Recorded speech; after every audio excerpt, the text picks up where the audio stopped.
Hello dear students of class 12 biology. आज का lecture 25 है और आज का टॉपिक है सीड। ओके डियर स्टूडेंट्स, यहाँ पे हमने मेंशन किया है सीड। ओके, सीड किसी भी एंजियोस्पर्मिक प्लांट के सेक्सुअल रिप्रोडक्शन का जो फाइनल प्रोडक्ट होता है वो सीड होता है। ओके, और सीड को हम डिफाइन कर सकते हैं, a fertilised ovule is called a seed. मतलब एक फर्टिलाइज्ड ओव्यूल ही क्या कहलाता है? सीड कहलाता है, क्योंकि आप जानते हैं कि जो ओव्यूल होता है वो आफ्टर फर्टिलाइजेशन सीड में क्या हो जाता है? चेंज हो जाता है। मींस सीड का फॉर्मेशन किससे होता है? ओव्यूल से होता है, और जो सीड का नंबर होता है वो डिपेंड करता है ओव्यूल्स पे। ओके डियर स्टूडेंट्स, मींस अगर ओव्यूल के 5 नंबर्स हैं तो उसमें सीड कितने होंगे? 5 सीड होंगे। ओके डियर स्टूडेंट्स, बात समझ में आई? अब हम बात करते हैं टाइप्स ऑफ सीड की। तो सीड जो होता है ये 3 टाइप्स का होता है। पहला होता है इंडोस्पर्मिक या एल्ब्यूमिनस सीड। ओके, तो इसको हम समझते हैं, इंडोस्पर्मिक या एल्ब्यूमिनस सीड को हम समझते हैं। ओके, तो जब इम्ब्रियो का डेवलपमेंट होता है, ओके, इम्ब्रियो का डेवलपमेंट आप पढ़ ही चुके हैं, ठीक है। कहाँ पे होता है इम्ब्रियो का डेवलपमेंट? इम्ब्रियो का डेवलपमेंट डियर स्टूडेंट्स ओव्यूल के अंदर होता है। ओके, तो जब ओव्यूल के अंदर इम्ब्रियो का डेवलपमेंट होता है, ठीक है, तो इस इम्ब्रियो को न्यूट्रिशन की रिक्वायरमेंट होती है, और वो न्यूट्रिशन कहाँ से आता है? इंडोस्पर्म से आता है।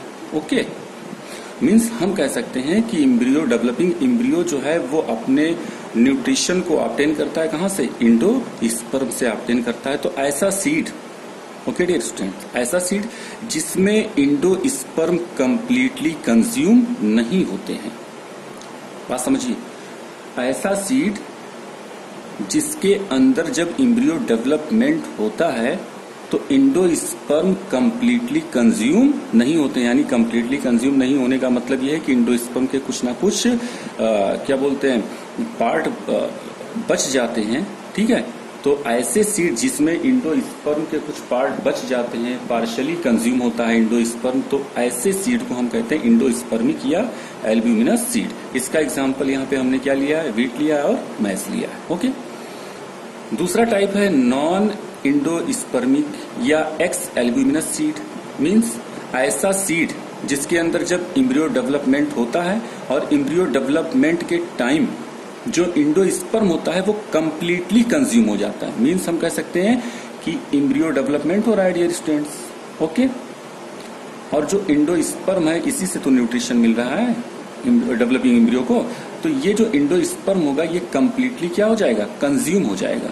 तो अगर कंप्लीटली कंज्यूम हो जाता है डेवलपिंग इम्ब्रियो में इंडोस्पर्म, तो ऐसे सीड को हम क्या कहते हैं? नॉन इंडोस्पर्मिक या एक्स एल्ब्यूमिनस सीड। और इसका एग्जांपल क्या हो सकता है? पी और बीन हो सकते हैं। Okay dear students, now next third part है perispermic seed.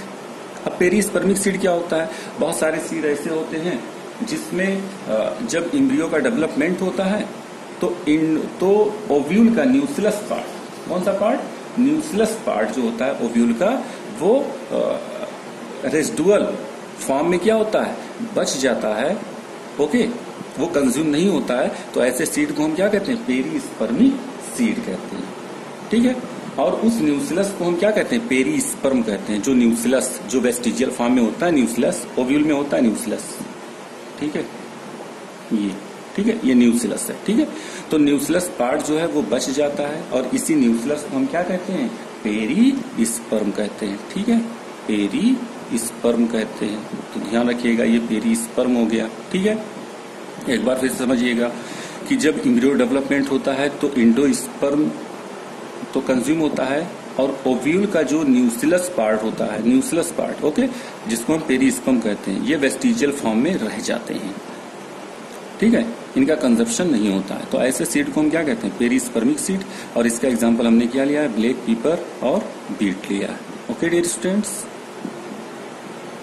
Now look NCERT book. Okay, albuminous seed में आप देखिएगा, यहाँ पे देखिएगा, albuminous seed retain a part of endosperm as it is not completely used, okay, अब during embryo development. Okay, means albuminous seed ऐसे seed को कहेंगे जहां पे इंडोस्पर्म, ओके, कंप्लीटली यूज नहीं होते हैं जब एम्ब्रियो का डेवलपमेंट होता है।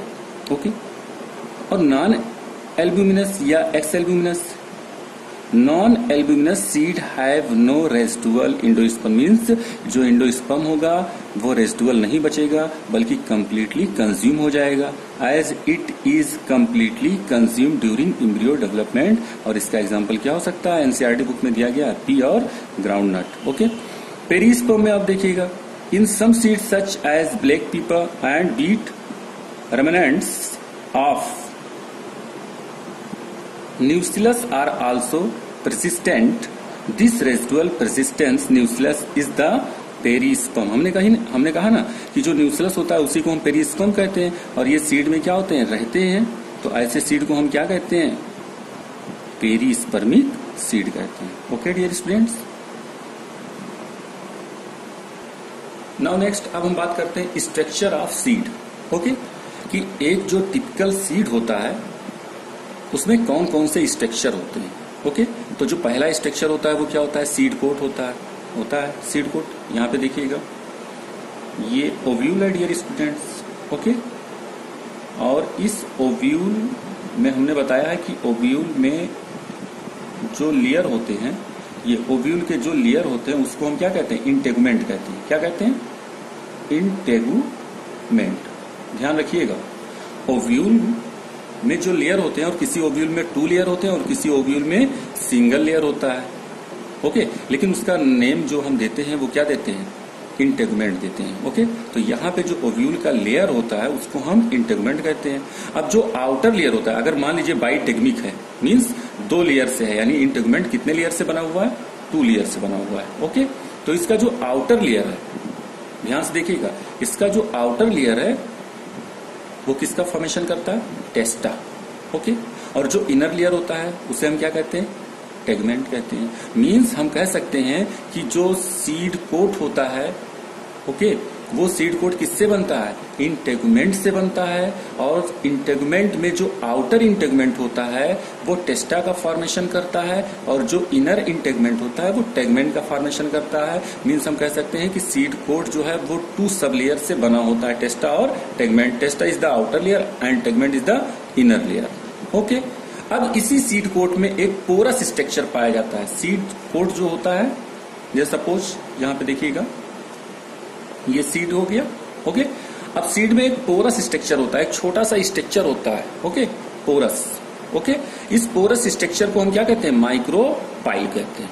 ओके, अब ये माइक्रोपाइल का काम क्या करता है, ये माइक्रोपाइल जो होता है, इस माइक्रोपाइल के हेल्प से ऑक्सीजन और वाटर, ये दोनों जो है वो सीड के अंदर क्या करते हैं, इंटर करते हैं।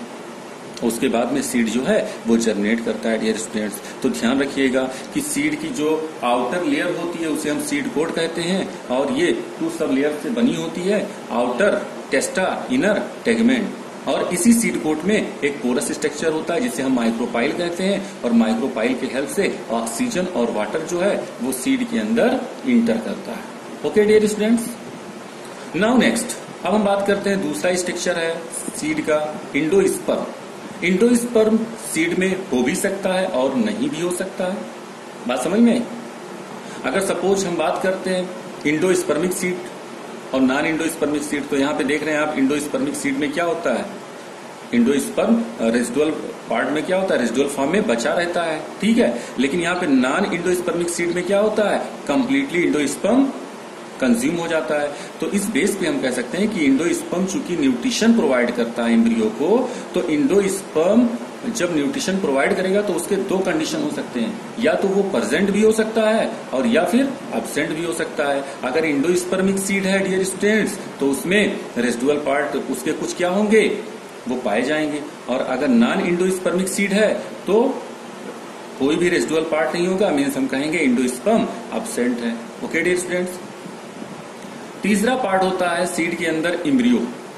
ये इम्ब्रियो मीन्स एक नन्हा सा प्लांट, यानी टीनी प्लांट। ओके, यहां पे देखिएगा इम्ब्रियो को कैसे हम डिफाइन करेंगे, it gives rise to the mature plant and maintains continuity of generation.